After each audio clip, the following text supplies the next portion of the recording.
Hey, good afternoon, guys. Here's another little 2024 4-axle heavy haul that we just finished up. I've been super excited about this one.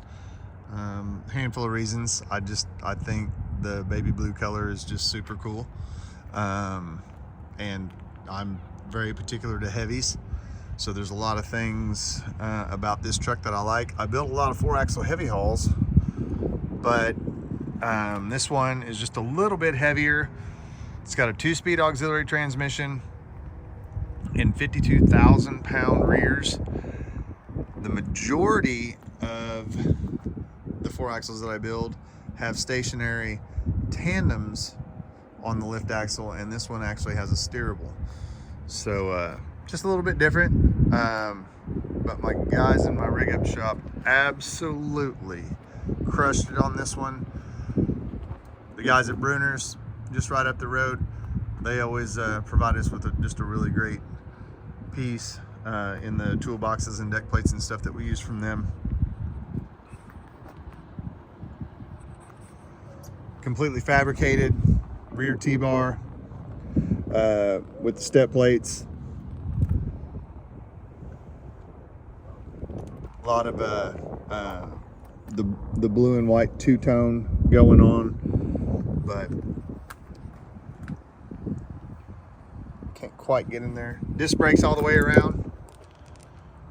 Long 72-inch air slide. Holland FW70. This is their big fifth wheel, and you can see it's got 2 locks on it. Michelin's 11R24s. Durbright wheels all the way around. We made the all the fender brackets, new way suspension, all bolted frame, recessed air and electric back here. Of course, you saw air and electric back there on the T-bar. Deck plate.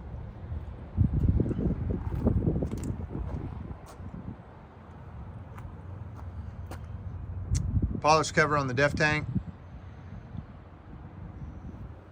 Painted tanks with polished ends, especially up here on the front. I don't like to paint them because this bottom edge gets so beat up, so it's easier just to maintain the little bit of polish on both ends. Kind of do it that way. But back to the headache rack, super excited.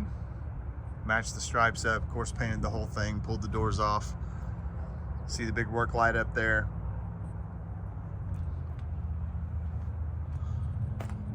Those lights are going to glow nice against the back of the headache rack at night. I think that'll be a neat look. Take a little peek in here in a second. Phoenix Design drop panels, 6-inch. They've got the lights up under them, all clear. Of course, they burn amber. Besides what's in the dash, there's lift axle controls there. 150-gallon tanks on both sides, def to the rear.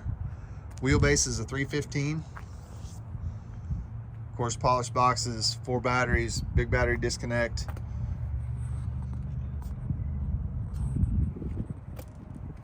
Did the smooth painted inserts. Put the straps on the air tank, painted the air tank. Left the ends polished just like on the fuel tank. Dynaflex exhaust, stove tops, look just perfect.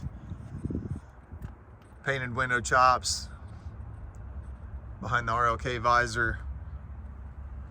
Went with the clear bullets hanging below those moto mirrors.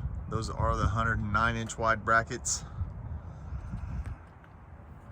Followed the Seminole paint scheme stripe right through the light panels in front of the air cleaners and on the air cleaner. I think it just looks fantastic.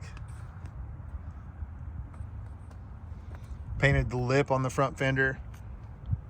Painted the backs of the headlights.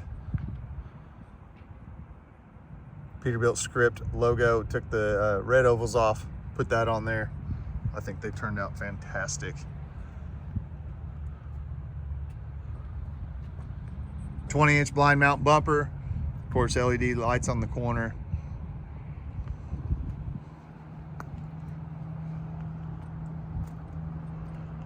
Seven clear LED roof lights. Same painted panel over here on this box. I always compliment them when they do a good job. That's factory polish on the box. That one looks proper. The majority of them, not so much. But 150-gallon tank, 6-inch drops, all the cool stuff.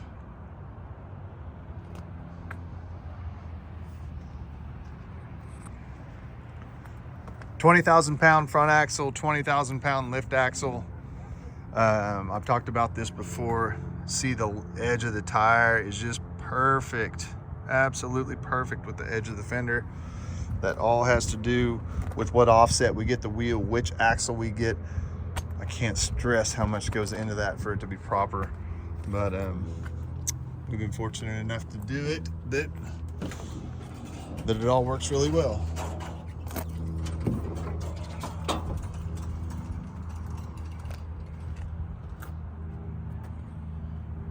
Again, 20,000-pound axle, all disc brakes.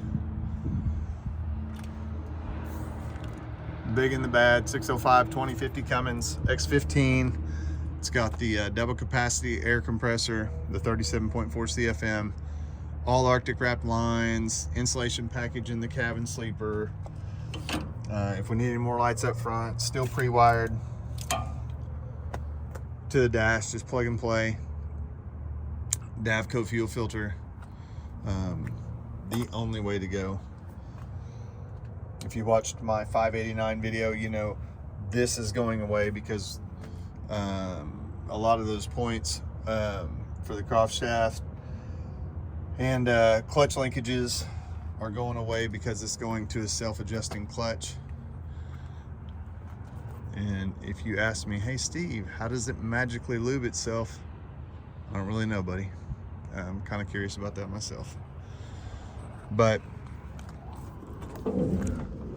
take a peek inside real quick.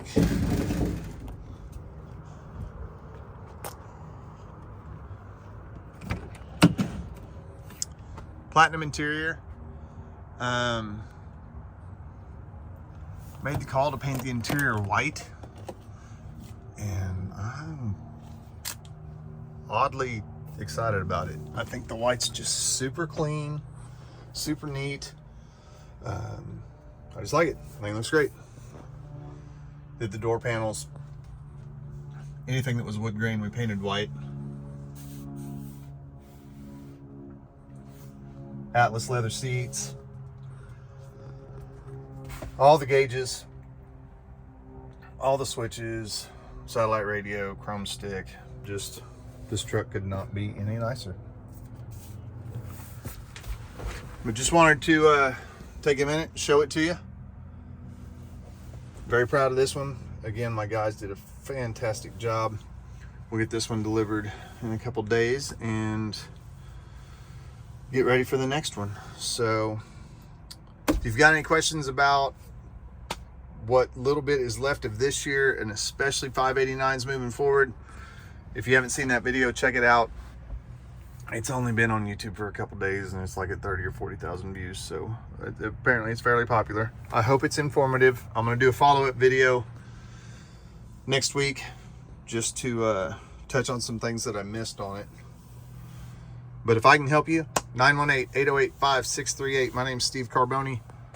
Help you any way I can. Call or text are the best ways to get a hold of me. You can always shoot me an email, info@peterbiltsteve.com, and we'll go from there. You guys have a great weekend. We'll see you on the next one.